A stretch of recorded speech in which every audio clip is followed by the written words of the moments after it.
চলো আজকে আমি তোমাদের সঙ্গে শেয়ার করব আমি যেভাবে ধনিয়া চিকেন রান্না করি সেই রেসিপিটা। এটা খুব তাড়াতাড়িও হয়ে যায় আর খুব সামান্য কিছু উপকরণেই হয়ে যায়। চলো তাহলে রেসিপিটা দেখে নিই। প্রথমে ধনিয়া চিকেনের জন্য কিছু মশলা করে নিতে হবে। যেমন ধনেপাতা নিয়েছি, রসুন নিয়েছি, আদা একটু, এখানে নিয়েছি কাঁচা লঙ্কা, আর এই যে মিন্ট পাতা নিয়েছি, পুদিনা পাতা। এগুলোকে সব মিক্সিতে পেস্ট করে রেখে দেব। তারপরে নিয়ে নিলাম চিকেনগুলো এরকম সাইজ করে নিয়েছি, খুব বড়ও না আবার খুব ছোটও না। এখানে বোনলেস চিকেন আছে, তোমরা চাইলে বোন সমেতও নিতে পারো।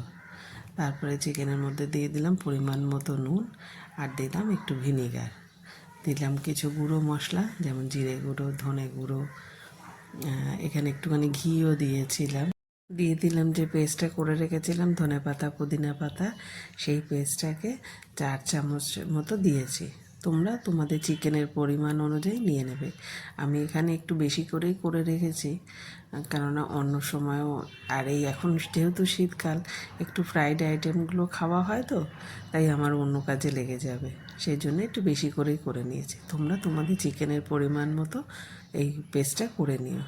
দিয়ে দিলাম একটু ফ্রেশ ক্রিম, আর দিলাম একটু টক দই, দিয়ে এটাকে ভালো করে ম্যারিনেট করে 1 ঘন্টা মতো রেখে দিতে হবে। ঢাকা দিয়ে বেশ কিছুক্ষণের জন্য রেখে দিলাম।